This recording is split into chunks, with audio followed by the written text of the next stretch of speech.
Hello, and welcome to Music 1306. This is the video PowerPoint narration that um, on basic materials of music. I'm Dr. Jordan, and I'll be taking you through basic musical ideas and materials here. I hope you find this video to be informative and interesting. Um, but what we're going to do is just take you through the basic materials of music. It's a handout that I passed out the first day of class. If you're in the web course, there's a link to the handout. So by all means, take a look at it. It just outlines the basic vocabulary that I want us to be using in class. Um, so please pay close attention to this video. And if you can get the handout, if you can print it out if you're in the web class. If you have it, please refer back to it, and you'll find it very engaging and interesting. So here we go. We're going to discuss basic materials of music. So just as a review, what we're talking about, here are the six basic musical dimensions. Melody. Melody is a succession of tones perceived in the mind as a unity.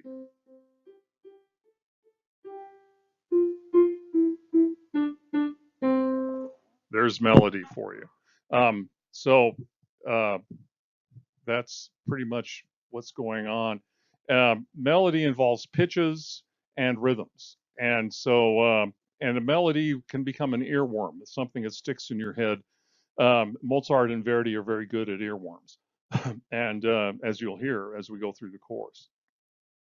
Rhythm is music over time. What happens to music over time? A lot of times you mistakenly think that rhythm has something to do with the beat, and certainly pace or beat is an element in rhythm, but it doesn't have to be there in order to have rhythm. So don't get the idea that it's all about the beat. It's there's a lot more to rhythm than just the beat. Harmony is what happens when you combine notes at the same time. So if, as you're listening,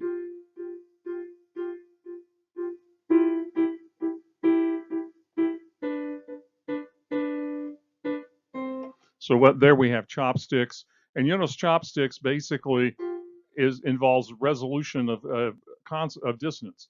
So this these two notes are dissonant, and they resolve to consonant. And then we're gonna do the same thing: dissonance, resolution. So harmony really helps us to organize our musical thoughts and to undergird that melody with a harmonic background that organizes things and makes them more interesting.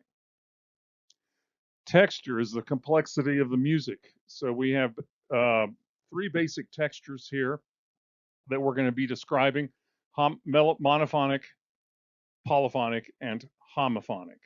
And these develop over the history of Western European music, starting with simple monophonic texture, just a melody with no accompaniment.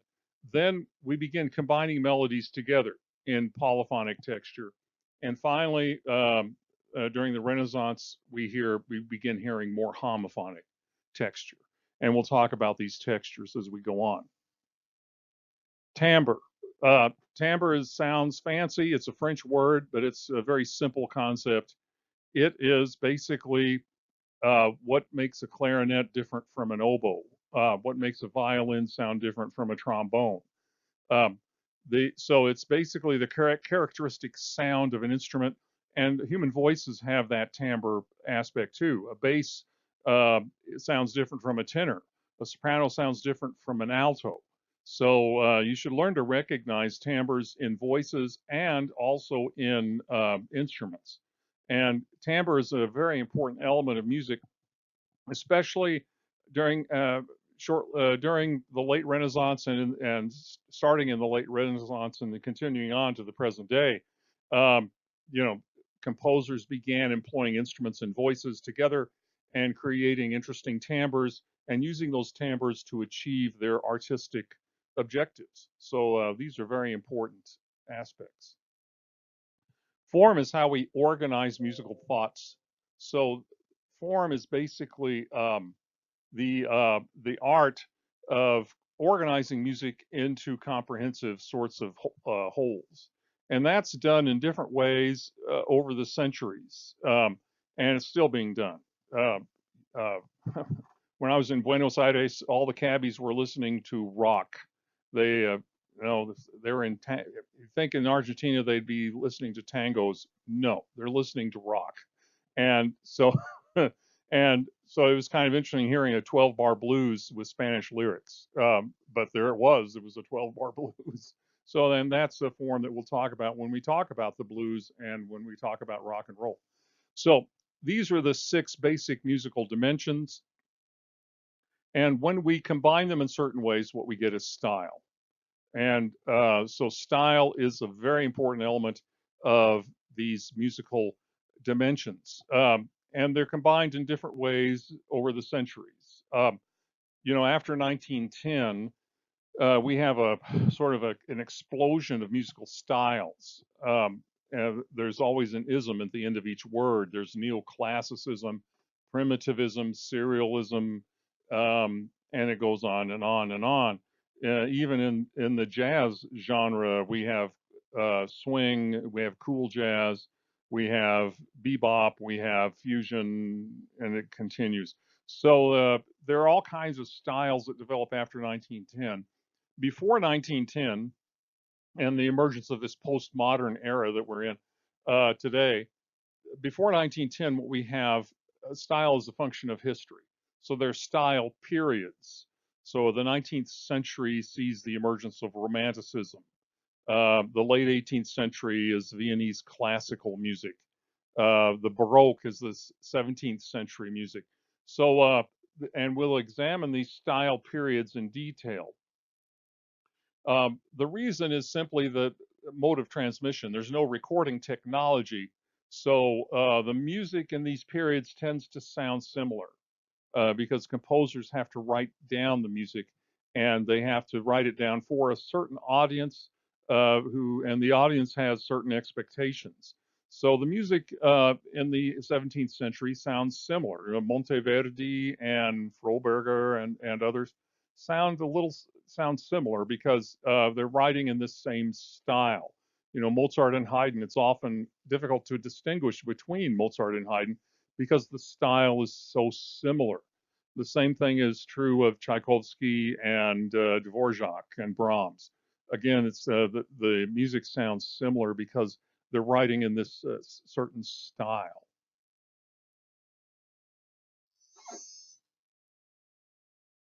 So we're going to talk about what's going on when we make music.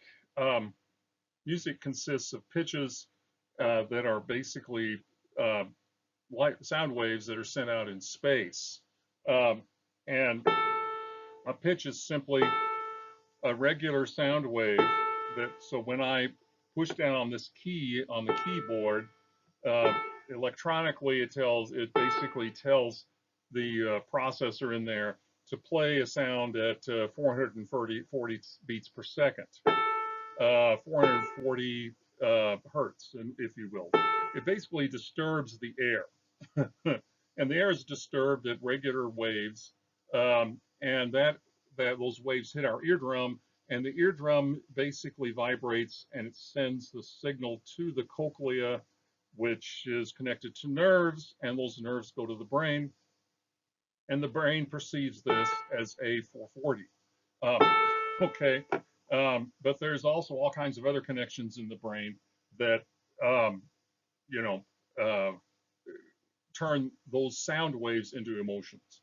So that's what we're perceiving that sound as kind of an emotion, and also we're perceiving it as something in our own experience that we share maybe with a lot of other people, but nevertheless, it's perceived in the mind. Just everything is basically our reality is literally created by our mind. and this it's not any different from music isn't any different from that. So that perception is there. It's music in space, and you notice the you can vary the frequency.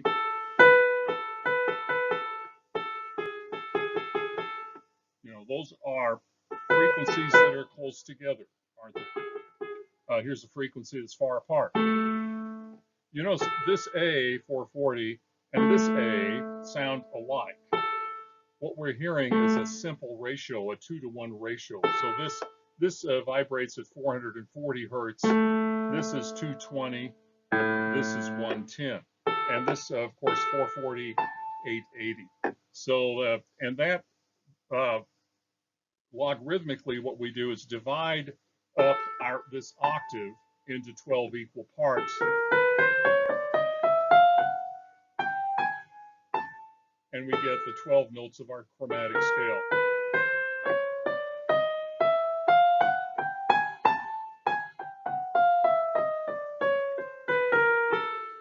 Okay, so that is how our pitch system is organized.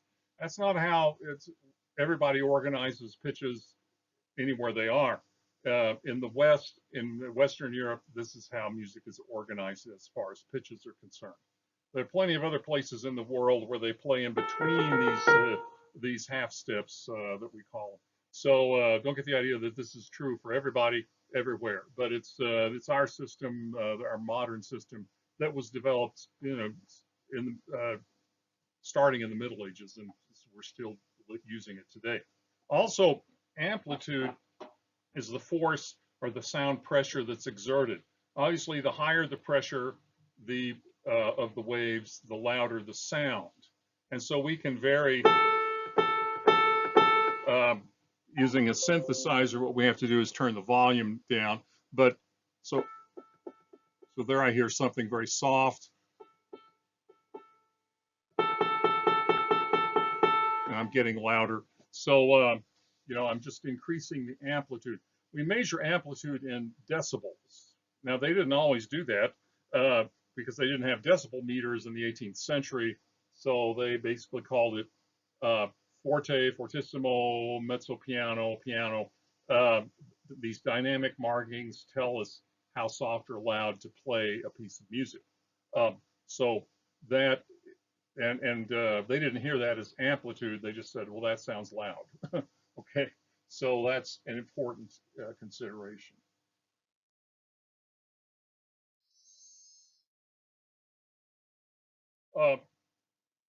Pitches weren't always notated.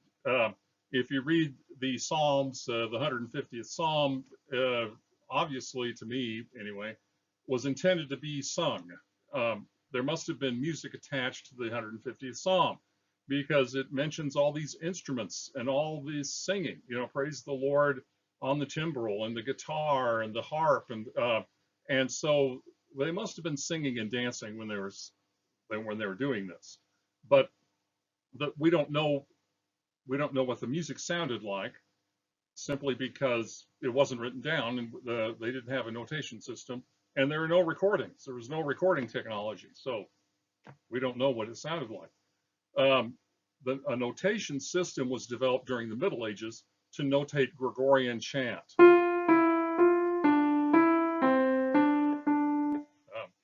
That's the first thing we hear in the chorus. We talk about this Gregorian melody.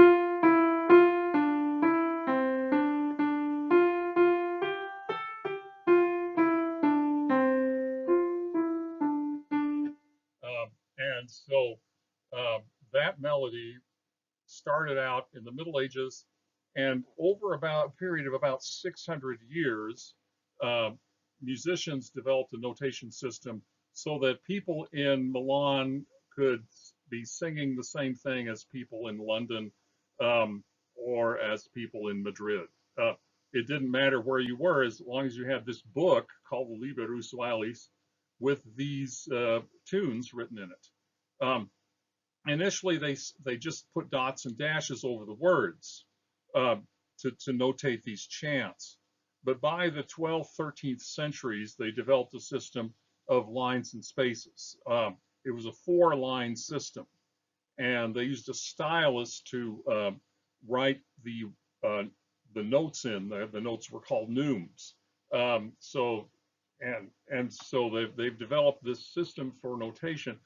Later on, a fifth line was added to the staff, and so we get this the appearance of the staff here during the Middle Ages and Renaissance, where we begin notating pitches on a staff that consists of 5 lines and 4 spaces. Now, the staff is an important development in the history of music. Obviously, when you have a note that they put on top of the staff, that's going to be higher than a note that you see at the bottom of the staff.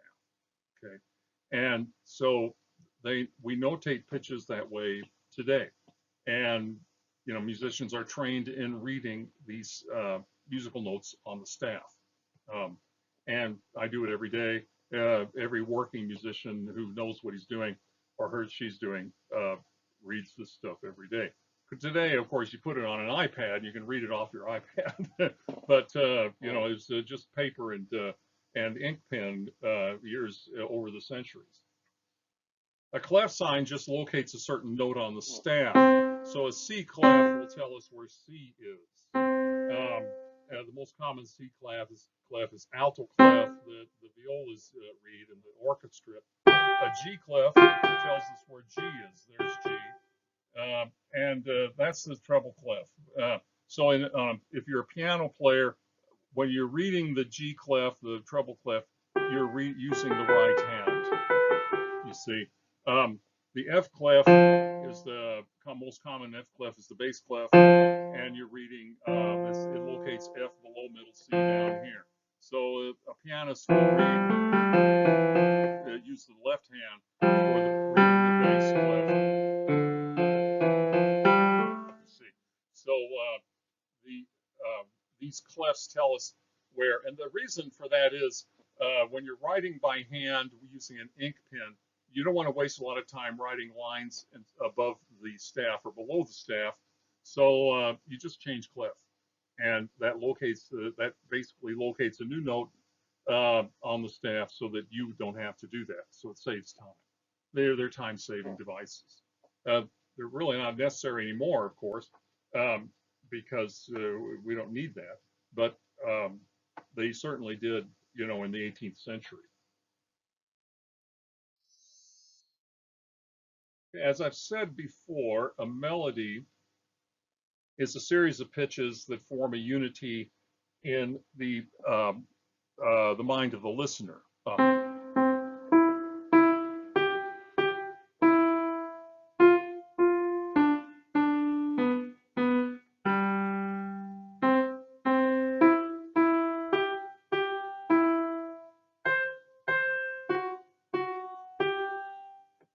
So there is a tune, and you'll remember that tune. It's a very good tune, very simple tune, but one that engages the listener, and we're going to hear that later on.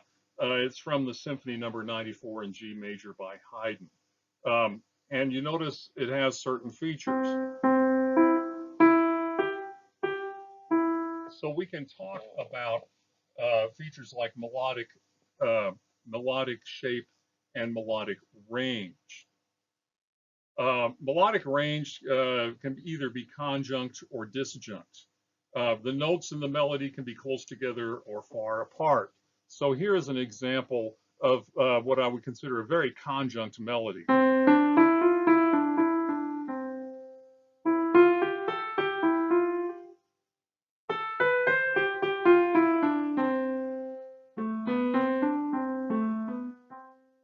See, all the notes are close together, you see.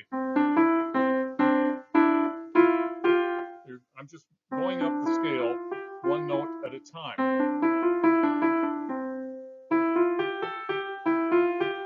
And this is a Gregorian melody. I know the words in English, I don't know them in Latin, but originally it was in Latin. But it was of the Father's love begotten, ere the worlds began to be. He is Alpha and Omega, he the source, the ending, he. of the things that are, that have been, and that future years shall see, evermore and evermore. So there you have this Gregorian melody. A lot of Gregorian melodies tend to be mostly conjunct, and it's simply because they're prayers. These are melodies that were performed in church services, in monasteries, and um, and they're written by prominent church people. You know, Thomas Aquinas, Hildegard of Bingen. These are all people who lived their lives in convents and cloisters and monasteries, um, and and they wrote sacred music. A lot of the music is penned by anonymous authors. We don't know who wrote it, but you know, we do know that a number of these people who are doctors of the church and saints now, they penned these tunes. The one that I just played, I think, is linked to Thomas Aquinas. That's a conjunct melody. A disjunct melody is a melody where the notes are far apart.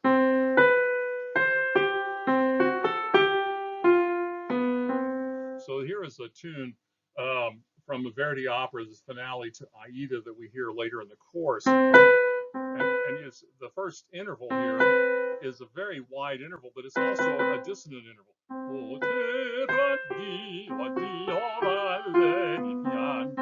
So you get this long interval. And we get several. Here's another dissonant interval. Another dissonant interval. You know. So not only is it disjunct, but it's disjunct in a dissonant way. So, and when we get to German expressionism and Stravinsky and neoclassicism, we're getting a lot of disjunct melodies that are that involve dissonant intervals.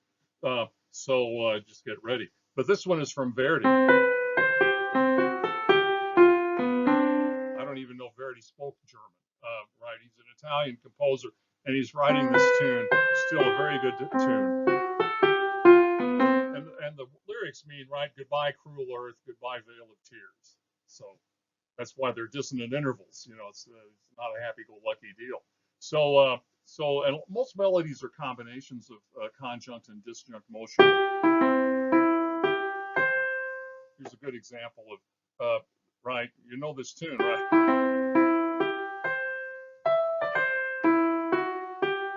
This is mostly disjunct with, you know, with some conjunct motion.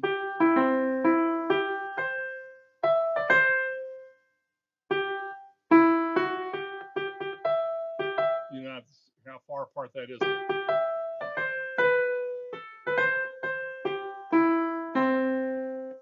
And also range. You know, the Verdi example. And that has a wide range of 9 notes there. So that makes it more interesting. The Dies Irae,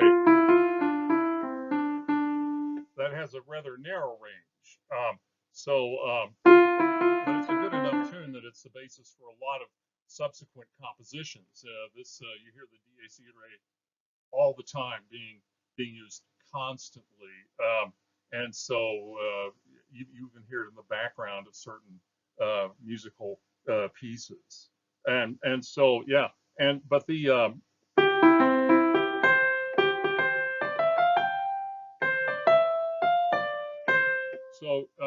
this has a range of 12 notes. The Star Spangled Banner is hard to sing because it has a very wide range. I usually turn it off when they get ready to perform it because I know it's going to be god awful usually. Because the people who are singing it, well, they can't sing. So that. But anyway, so melodic shape and range, those are 2 considerations that you should listen for. What's the melodic shape? Listen to how are the notes close together or are they far apart? Is it a wide melodic range or a narrow? The wider the range, the more interesting the melody. And so, you know, so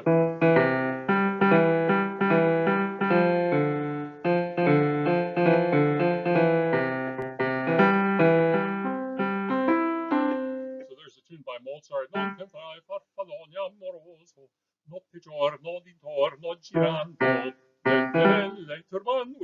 So, that has a very wide range, 10 notes there. And that helps that tune to be very an interesting tune. It sticks in your head. So a wide range, and so it's right. It's got it's more disjunct there. It just goes up this. It goes up this arpeggio, C major arpeggio, and yeah, it's tough to sing. The best singers are basically going to do a good job. Don't listen to an amateur do it. Yeah, well, you just did. So rhythm. Rhythm is music over time. Now, Gregorian melodies. Dies ire, dies illa, solvet secum in favilla, teste David cum Sibilla. Obviously, you can't tap your foot to that. There's no beat. But that doesn't mean there's no rhythm. Okay, the rhythm in Gregorian melody is determined by the way you would say the words. Well, they're in Latin, but still, dies ire, dies illa, solvet secum in favilla, teste David cum Sibilla. And so you say it the way, dies ire, dies illa, solvet secum in favilla, teste David cum Sibilla. So you basically pronounce these words the way you would just in normal speech, and you get that rhythm of the words. Now shortly in by the late Middle Ages, they'd started putting in meter and pulse in the music. So they were called rhythmic modes, and so you could get a sense of sort of a danceable toe tapping rhythm in the music of the troubadours and the trouvères. And even though the music is still monophonic, still just one melody, you still have this kind of rhythm and meter.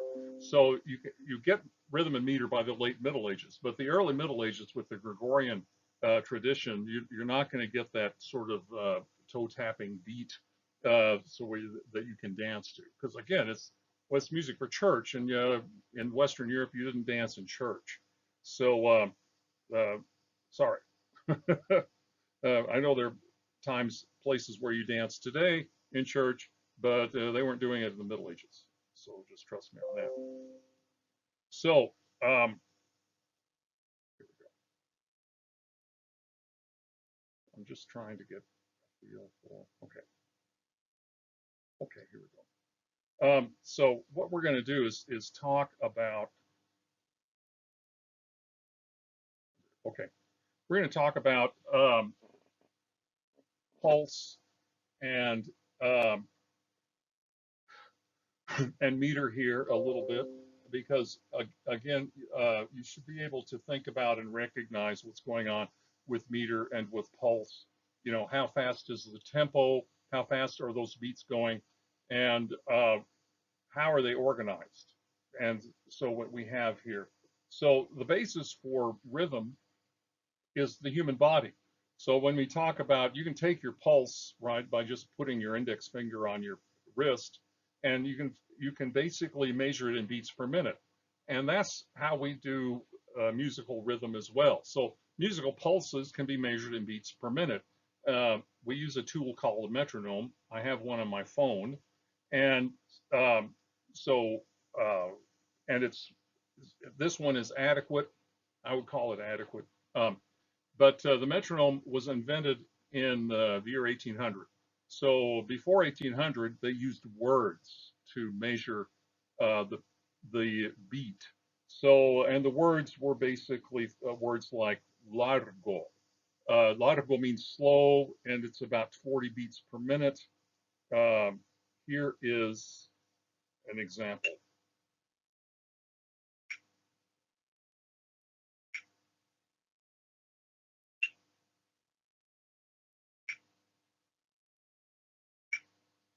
So that's pretty slow. And that's 40 beats per minute. Adagio is a little faster. It says 66 here. That's about right. Let's see if this is going to be a little faster.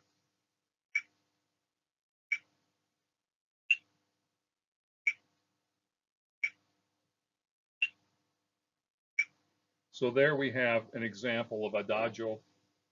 Um, and let's see, Moderato.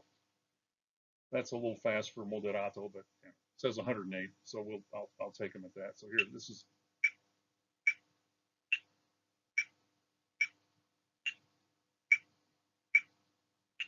So there you have that.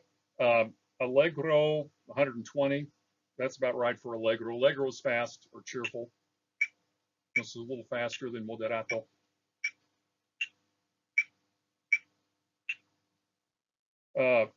Vivace, well, Presto is, wow, they're saying Presto is 200. No, that's fast for Presto. But anyway, this is fast.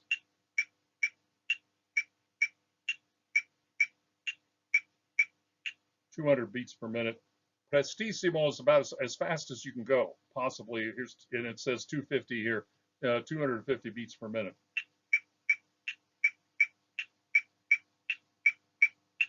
So these tempos, this is a free app called Cadenza, and it works fairly well.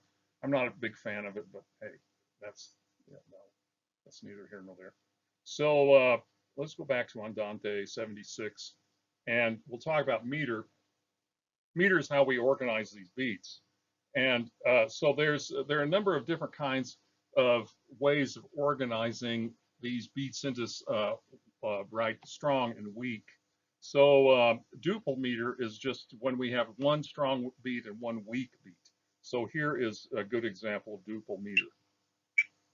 1, 2, 1, 2, 1, 2, 1, 2, 1, 2. So that's duple meter. Triple meter, of course, is right, 3 beats. So it's, and you know, the measures are delineated with these bar signs. So 3 beats in each bar, and the meter signature tells you how many, what kind of note gets a beat. So usually it's 3/4 or 2/4. A quarter note gets a beat, 2 beats in a bar. So here's 3/4. 1, 2, 3. 1, 2, 3. 1, 2, 1, 2, 3. There's, so that's triple meter. Quadruple meter, 2, 3, 4. 1, 2, 3, 4. 1, 2, 3, 4. Okay, so we also can divide up, subdivide the beats, beat subdivision.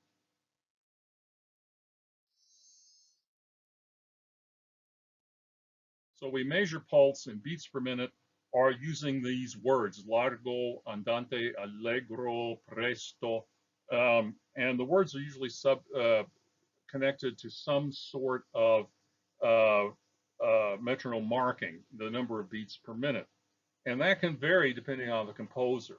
So Mozart's idea of an allegro might be different than Vivaldi's. And so it varies according to the style and composer, and even according to things that are going on in the hall, the, you know, where you're playing, where the concert is. These sorts of things can have an effect on the tempo you choose. So the right tempo is a totally subjective consideration, and it's up to the musicians themselves and the conductor. There's a famous example of Stravinsky's Rite of Spring. Stravinsky wrote it, and he attended a concert conducted by Toscanini. And after the concert was over, Stravinsky approached Mr. Toscanini and told him, well, he said, those weren't my tempos. You didn't take my tempos. And Toscanini said, they were your tempos, you just didn't know it at the time. And I wouldn't have had the guts to tell a musical genius like Stravinsky that those were actually his tempos, that he just didn't know it. but Toscanini had the arrogance, I guess you would say, to tell Stravinsky that he chose the wrong tempos in his own composition. But that's how it goes. It's a subjective consideration, and Toscanini decided not to use Stravinsky's tempos. There we go. Even though Stravinsky was in the audience. Strange. So tempo is how fast the beats go. And they're used a metronome. Metronome initially was a wooden box with a weighted stick on it. And those are elegant looking little devices, and musicians still use them. But now we have phone apps. They're not as elegant, but here they are. And you can use the phone app just as well as you can use just the wooden box. So they're great. Of course, if we're slowing down, we call it ritardando. And if we're speeding up, we call it accelerando. And you'll see those markings and scores, and you'll hear them as we go through the course, especially in 19th century music, when they speed up and slow down quite a bit. So indicators of changing tempo are important. So we've talked about duple and triple, but we can also subdivide the beat. What do I mean by that? We can divide up the beat into beat subdivisions. So let's go back to 2/4, and we'll divide up the beat into duplets. So we're going to 1 and 2 and. Here it is. 1 and 2 and. 1 and 2 and. 1, 2 and. 1 and 2 and. 1 and 2 and. So you hear how we've subdivided the beat. We can divide it up into 4. Okay, so we go 1E and a 2E and a 1E and a 2E and a, right?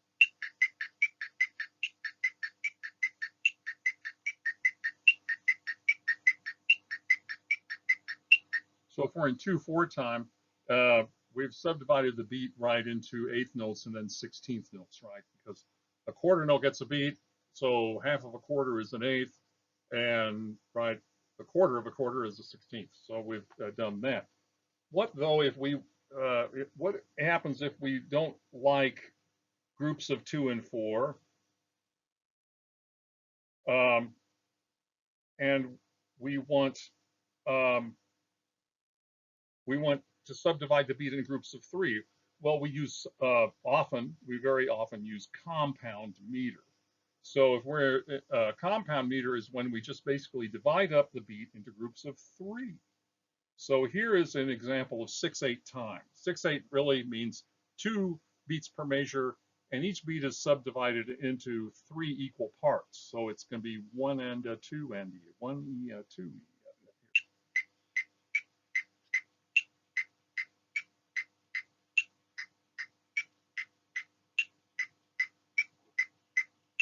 So there you have. Now, what if we want triple meter subdivided into 3? Well, we're going to call that 9/8. So here's triple meter subdivided into groups of 3. Here it is.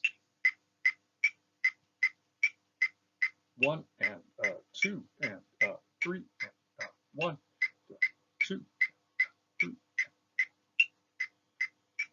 So now, what you can divide that up even further into groups of 6. So we're going to get 1E and here it is.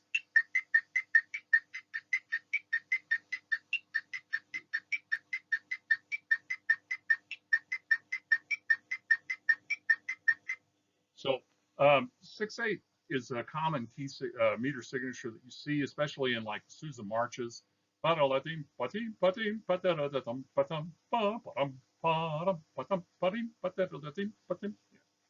that's El Capitan. I dimly remember it from my marching band days.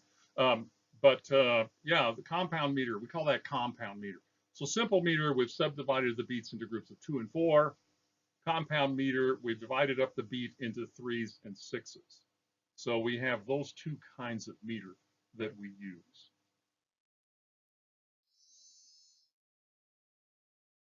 So tonality is really when we choose the home note. The tonic note is a note that basically draws notes to it.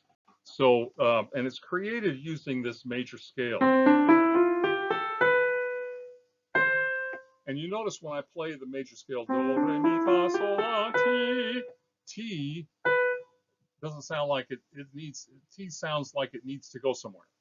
We call it a leading tone in the scale. And so T has this tendency. It wants to resolve back to do. Do, re, mi, fa, sol, la, ti. And you want to hear so, and we can use that as an organizing principle to organize music. Any one of our 12 notes can become the home key, the home note. And so we can basically move that home note around. I'm doing it with C here, but I can do it with E flat. Just by following the same pattern that I did on C. Whole, whole, half, whole, whole, whole, half. Okay, so what if I go to E flat? Well, I have to go whole, whole, half, whole, whole, whole, half. And now I've made E flat the home note. Or F sharp. Here's F sharp, whole, whole, half, whole, whole, whole, half. F sharp is now the home note. And you can change it. You can it's called modulation. You can change keys very often during a piece of music. You'll hear a key change. Sometimes they're very pronounced. You'll hear a big key change. You know you're into a new section of something. Something new is going on. And because we've created a new home note. Sometimes it keeps shifting all the time. You get 3 bars of E flat, and then you're on to 4 bars of B flat, and you're back to a couple of bars of A flat, and then you get back to E flat, and it goes on like that. So you can shift that home note around a lot, and that happens in music. It makes it more interesting, and especially when it's a big surprise. If I play this here, right, and you expect to hear that, but no. If I play this, and I go like, I've surprised you. What are we doing? And then I might as well stay. Okay. I can't remember. It's E flat. Okay, yeah. Okay. So I have sort of a lame ass cadence. So I've changed keys there. I started in C and I ended up in A flat, and I decided, well, I'll just stay in A flat. Okay, so there I am in A flat. So yeah, so we can do that. A major mode is just what I just played, whole, whole, half, whole, whole, whole, half. So now we used to have all kinds of modes. During the Middle Ages, we had this is called Ionian mode. This would be Dorian mode.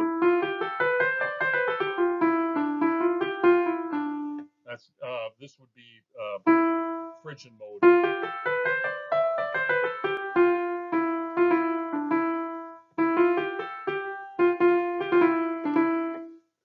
Makes it sound, it's Spanish music because it's Phrygian mode. I don't know why.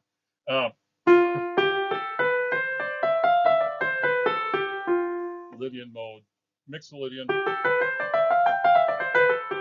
Aeolian. So these church modes, really the Gregorian melodies are all notated in these church modes. But during the Renaissance, we developed this major minor modal system. So we have 2 modes in after about 1600 or so. Composers begin writing just using 2 modes: the major mode and the minor mode. Now, the minor mode is a problem for composers in the 17th century because there's no Tito. So that's very weak. So you can't do that. So what they did is they just raised that 7th scale degree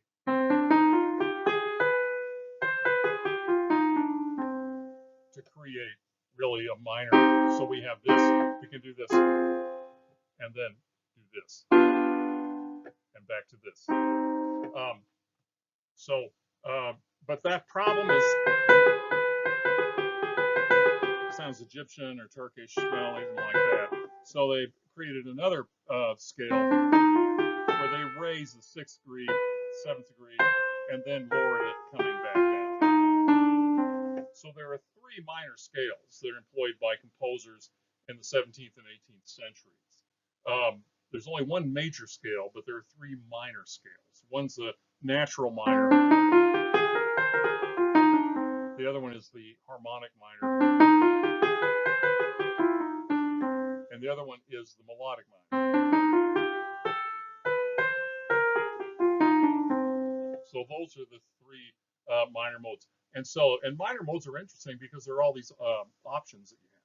So it's not just, set in stone the way the major mode is. You have all these different options you can employ.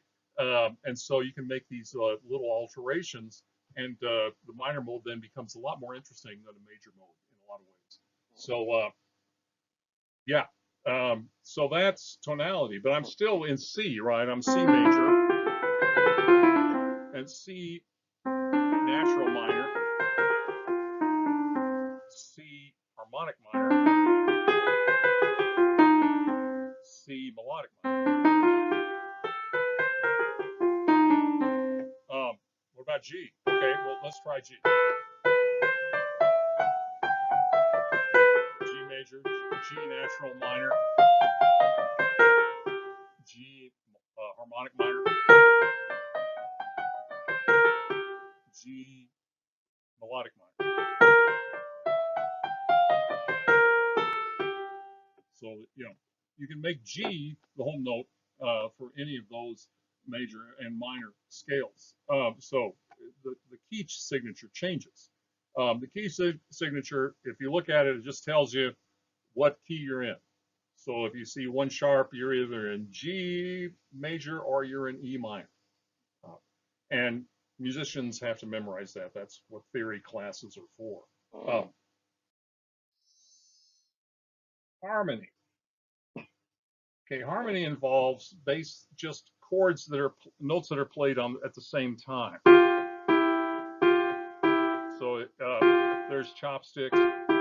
It's basically 2 harmonies: dominant, tonic, dominant, tonic.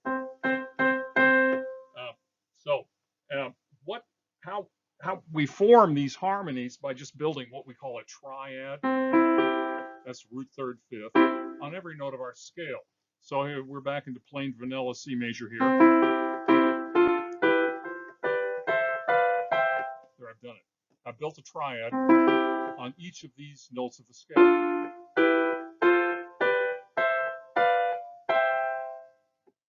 Okay, that's it. I've done it. Now, how many of you have heard pieces like this? Yeah, every once in a blue moon, you might. This doesn't work. Okay, it just doesn't. In order to create in order to create a harmonic pattern that works, what we have to do is follow root movements in 4ths and 5ths. Sorry. So what we would call a normal harmonic pattern involves this. Here's C major. Then the furthest chord away from C major is E minor. And then we move towards C major again. So now we're far away, and we're going to move back towards C major, 1 chord at a time here. And we call this a normal or a circular harmonic progression. So C to E, now we've gone far away, and we're going to gradually go back. A minor takes us maybe 1 step towards C, but not very far. D minor. Well, now we're getting there, and if we get to G7, we're very close to C because we want to hear it resolve to C. These 2 dissonances in this G7 chord, create this need for resolution back to C. So I've created this kind of circular harmonic progression. C, E, A, D, G7, C. And now composers can use that to organize musical thoughts, musical phrases, and it becomes a kind of a musical punctuation. So, you know, if you want to end a musical idea, we end it with the dominant resolving to the tonic, right? So this G major going down to C. And when we know we have the finished idea, we have a period or exclamation point. What if we want a comma? What if we don't want a finished idea? Then we just stay on the G chord. So I'm going along here and C, E, A, D, G, and then I start all over again with maybe a similar idea and go back to C and maybe to A and maybe to F and then to G and then to C, and then I finish that that musical idea. So we can form a comma just by using what we call a half cadence. A cadence is the final point of a musical phrase or a musical idea with some sense of finality or some sense of not being finished. What if I want to ask a question? Well, I just give you a surprise.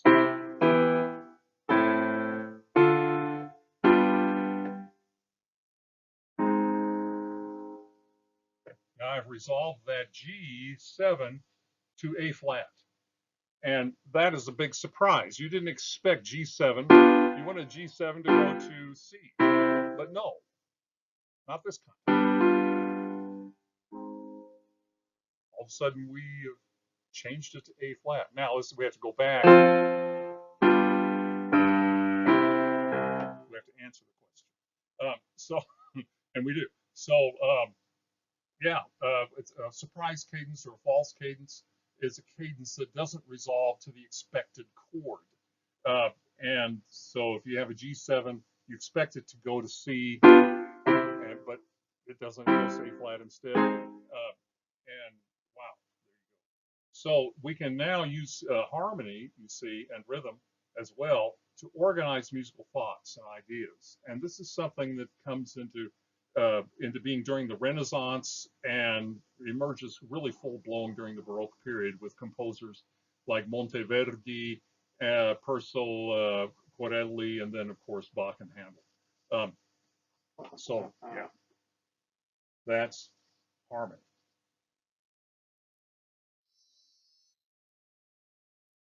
So, texture, monophonic texture. Monophonic texture is one unaccompanied melodic line.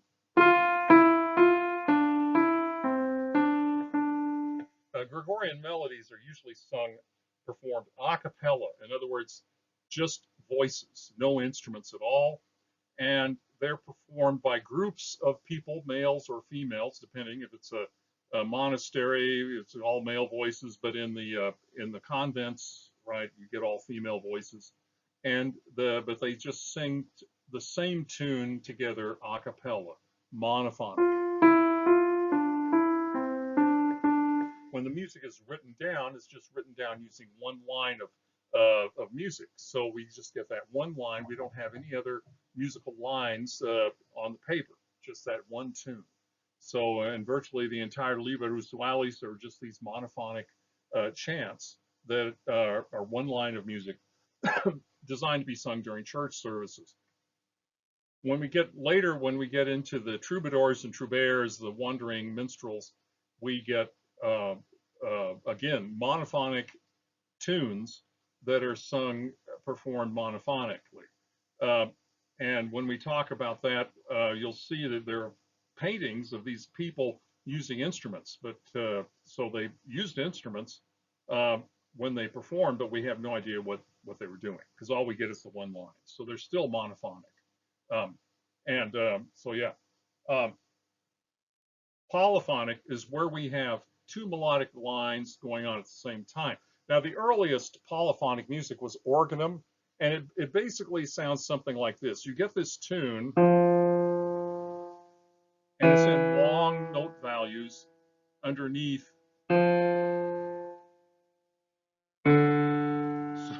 So here's the Dies Irae in long note values underneath this whole thing. So you hear that. But above that, you get a freely composed voice.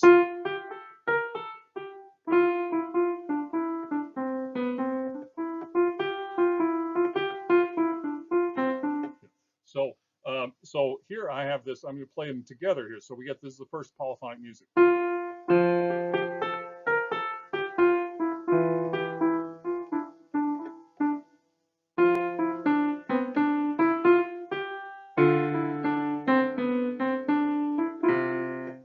it sounds like a little kid fooling around on the piano. But actually, you know, Leonin is much better than I am at doing this.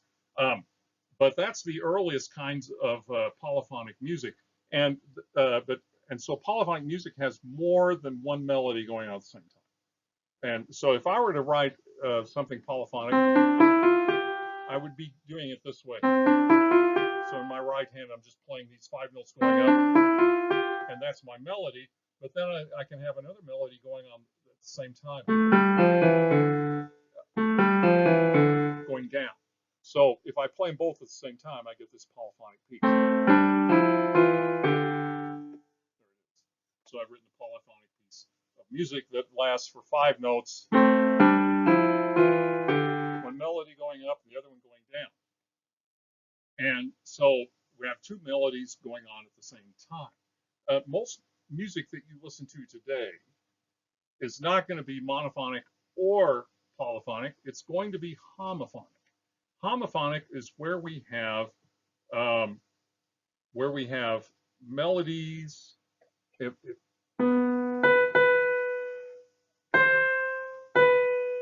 Here's this melody.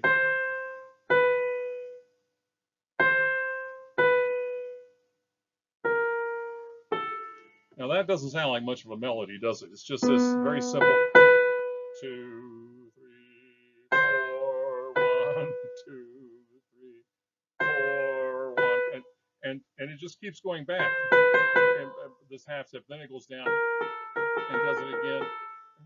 And so that's not much of a melody, but what makes it interesting are the harmonies.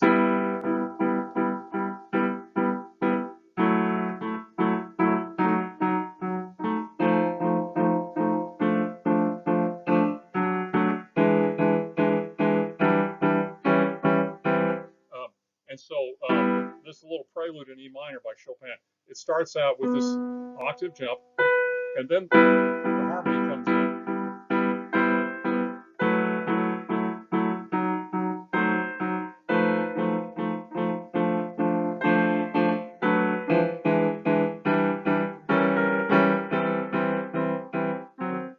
And so these harmonies, and also you notice I don't just do this. I could play it this way.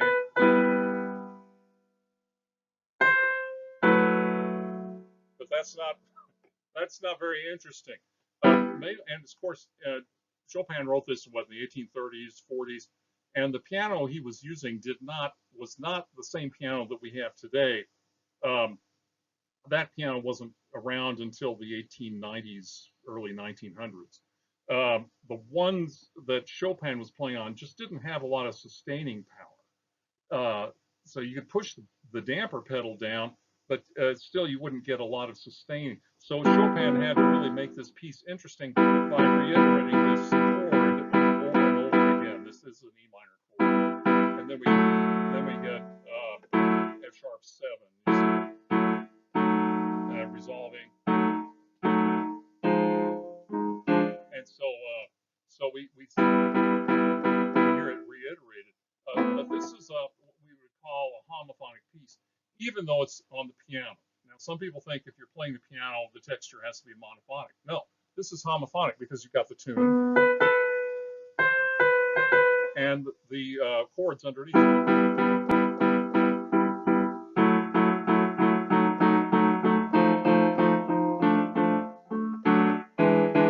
So yeah, it's E major 7. So you have these chords being played underneath this melody. And that's what homophonic texture is. Most of the music that we listen to today is homophonic. Every once in a while there'll be a polyphonic piece, and you think, "Wow, that's interesting." But it's Polyphonic texture is more complicated than homophonic, so it's harder to get your ear around.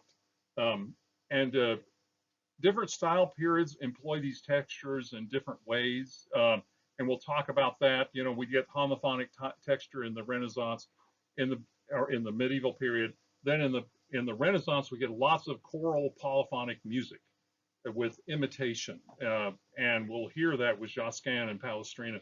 Then in the Baroque, we get sort of a lot of homophonic music with some polyphonic forms like the fugue and other things. And then, you know, the Mozart and Haydn write mainly homophonic music. There's more polyphonic texture as we go on into the Romantic period. And then with Stravinsky and Schoenberg, it's all polyphonic. Everything, they really embrace polyphonic texture again. So, you know, these things go in and out of fashion as we go on through musical history.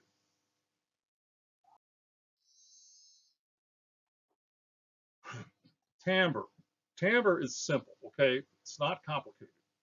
I don't know why we want to complicate it or overthink it, but we do. Timbre is just, honestly, just the kind of sound that an instrument produces or a voice produces. So I'm a baritone. I sound like a baritone when I sing.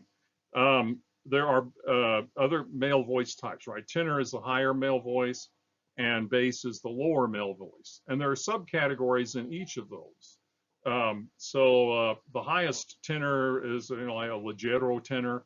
Gosh, you know, Larry Brownlee and Juan Diego Flores are good examples of leggero tenors today. Jonas Kaufmann is more of a spinto tenor, has a little darker quality sound than, say, Larry Brownlee or Juan Diego Flores. And so, you know, those tenor timbres can vary depending on the individual. Same is true as sopranos. You know, you know, Anna Netrebko started out as a spinto sort of soprano. Now she's a dramatic soprano, you know, and Christina Goerke, who sings, performs Wagner operas, is what we call a high dramatic soprano, hochdramatischer Sopran. I mean, don't stand next to her because you should blow your eardrums out. So we have, you know, she's a very sort of dramatic sound, very different from say a very high soprano. And so we get, you know, different timbres even within those categories of voices. So we also have in the orchestra, we have these choirs, you know, woodwinds, brass, percussion, strings. So the woodwind family, and I don't really have, you know, this is the synthesizer I'm using is pretty cheesy. The strings section is the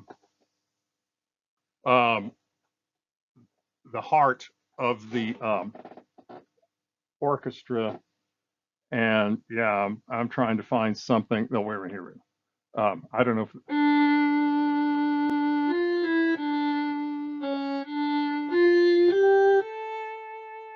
that's supposed to sound like a stringed instrument. That doesn't sound very well. But yeah, you get an idea though. Right. And the highest stringed instrument is the violin. Then the viola is a little larger than a violin and produces a more mellow tone, a little darker. The larger the instrument, the lower the sound. Okay. So violin, viola, cello is again about an octave below a violin. And the string bass is an octave below that. You know, you have to stand up to play the string bass. It's a huge instrument. And the same is true for brass, right? The trumpet, the cornet, they're smaller instruments. They produce a higher sound. Most of the trumpets are in B flat, but there are all kinds of other trumpets out there. You know, the piccolo trumpet is in B flat, but it's an octave above the plain old everyday trumpet. Then you have an E flat and a D and a C, kind of all kinds of trumpets. You don't really need them if you're going to be a trumpet player. You can just transpose. And then underneath the trumpet is the French horn. The French horn is a more mellow sounding instrument. It has a different construction than the trumpet does, so it doesn't sound quite as brassy and harsh. Uh, then under the French horn is the trombone, about an octave below the trumpet. And the trombone's different because you use a slide to change the pitch with it. And then an octave below the trombone is the tuba. And so the tuba is, the lowest instrument of the brass family. Um, Percussion involves all kinds of idiophones and chordophones. An idiophone is an instrument like a triangle or the güiro or the maracas, makes its own sound. Uh, then the membranophone are these drums, and there are all kinds of the bass drum, the snare drum, the tom tom, the timpani. Timpani are tuned drums. They're also called kettle drums. They're made of brass. They're really, if you're a percussionist, part of your job is carting all of that around everywhere. And percussionists are moving men, or moving persons, I guess you would say, because they're basically moving these things from place to place. And because it's like furniture, you're just constant. If you're a violin player, you just have that little case that you cart around everywhere. But if you're a percussionist, you're moving all kinds of instruments everywhere all the time. And the piano is a percussion instrument too. So there you go. Um, so and your job really in this course is to try to figure out, is that an oboe or is that a flute? Is that a clarinet or is that a piccolo? Is that a trumpet or is that a trombone? Is that a violin or is that a cello? And your listening guides in the textbook help you with that because they can show you what the instrumentations are in these pieces. A lot of the pieces we listen to are not vocal. They don't have lyrics. The Symphony Number 5 in C minor, you won't hear a voice anywhere in that. It's totally instrumental music. So is the Violin Concerto by Mendelssohn, and it goes on like that. So there's a lot of purely instrumental music that we listen to. So you should be listening for the various timbres. That's very important.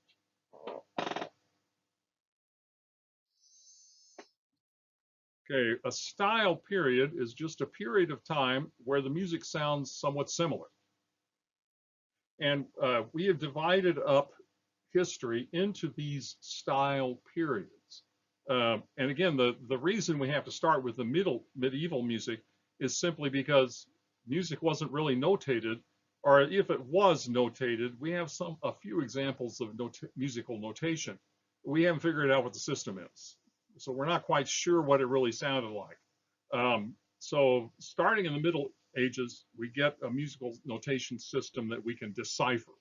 And so that's why we start with medieval music, Gregorian melodies, troubadour songs, various other sorts of things that come to us from organum. So these things come to us from the medieval period, and they're written down so that we can know what they sounded like. And that's a very long period, as you see. It starts roughly 475 or so and ends in 1450. Now, these aren't hard and fast dates. I mean, no one woke up on January 1st in 1450 and says, "Oh, we have a Renaissance." That's not what went on. But things changed, and the changes may have seemed imperceptible to the people at the time. But looking back, we can kind of figure out, well, things really changed a lot after 1450. So the Renaissance really is this 150-year period where there are a lot of changes being made, and we'll talk about that. And so the music during the Renaissance sounds different from medieval music, and we'll talk about the differences as we go on. And the same thing happens in 1600. Actually, we get a major musical revolution in the year 1600 with the explosion of instrumental music, musical theater in the form of opera. These things really get started after the year 1600. So there's a major shift here, and we call it the Baroque. We always date the end of the Baroque with the death of Bach. Johann Sebastian Bach died in a nice round year, the year 1750. So we say, oh, the Baroque period ended in 1750. Of course, people didn't say that on the ground. Oh, the Bach's dead, so we have a different. No, that didn't happen. But again, there are subtle changes in the way music is produced after 1750. And so between 1750 and 1820 or thereabouts, we have what we call the Viennese classical period. Haydn, Mozart, Beethoven, um, and a few others. But the three giants that dominate the period are Haydn, Mozart, and Beethoven in that order. And after 1820, we see some not so subtle changes in the way the music is written, and we get 19th century Romanticism. And right, the music of these 19th century composers sounds different from those the music of Bach and Mozart and Haydn. So we get the period of Berlioz, Mendelssohn, Brahms, Wagner, Verdi. You know, these are the 19th century figures. And then around 1910, we see the fragmentation of music into all the isms, and so we get what we call, what I call postmodern. Some people say, well, music of the 20th century, but you may have noticed we're not in the 20th century anymore, Dorothy. And so, yeah, so I call it postmodern music, and you know, we get the advent of recording, we get jazz, we get popular styles of music, we get German expressionism, Stravinsky neoclassicism, and lately the last musical style we discuss is minimalism. We see certainly trends that way as well, starting after 1910.